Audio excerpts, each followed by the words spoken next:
If you own a vehicle with a carburetor on it, sooner or later you'll have to rebuild it or maybe replace some service parts. But how do you know you're getting the right parts? When it comes to identifying your carburetor, it's not as easy as just saying I have a Holley or I have a Demon.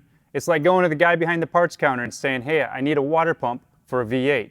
He's going to need some more information. Here at Holley, we've been producing carburetors since 1903, and with over a century of history, well, let's just say we've built a few carbs over the years. At the end of the day, you need to know the list number of your carb. Think of the list number as your VIN for your carburetor.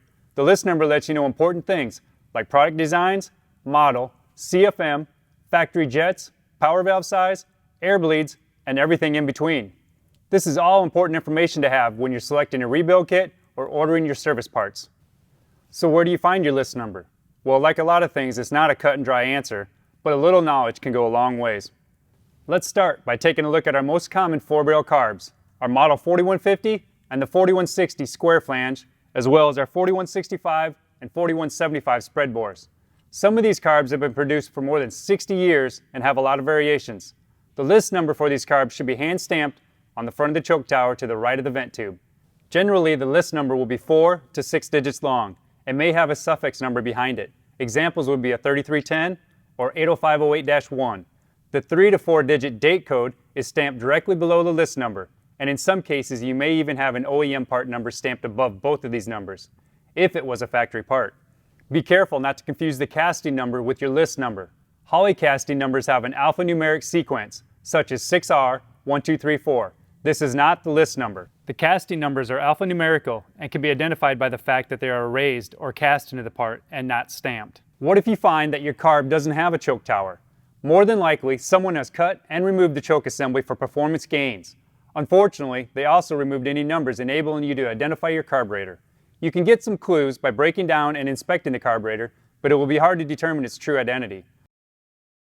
If you have an early 4150 HP or a newer 4150 Ultra XP, it's pretty straightforward. Holley 4150 HP and XP carbs come right from our factory without choke towers.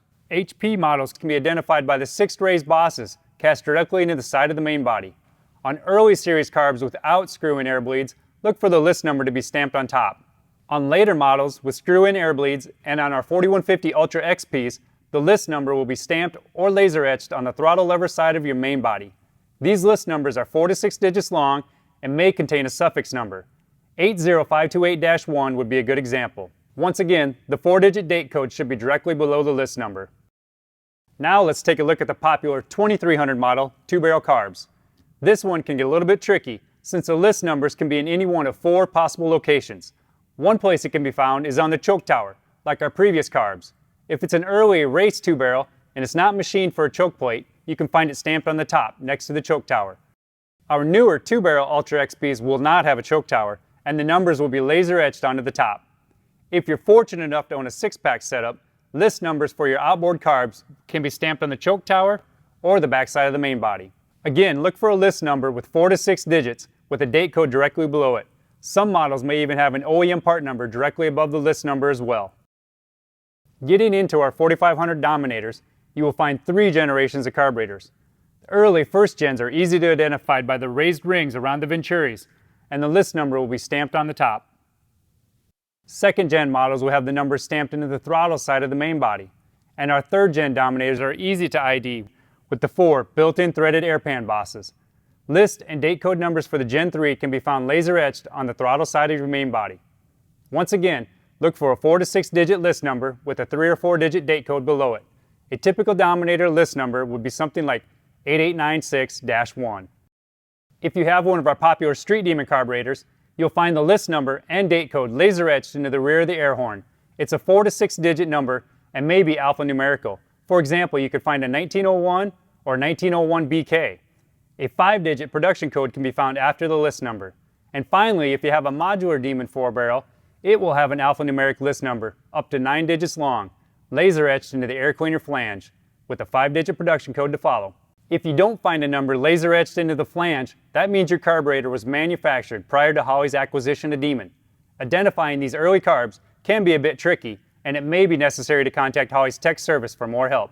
Be sure and have the carburetor handy when you call, so you can answer any questions our tech guys might have. Once you have positively identified your carb, Using the information I've given you, simply go to the website at holley.com and enter your list number into our handy carburetor kit selector, and we'll take the guesswork out of selecting the correct rebuild kit for your carb. I hope this video was helpful. For more information and tech tips, go to holley.com and click on the support tab at the top of our page, or you can check out the Holley page on YouTube for more how-to videos.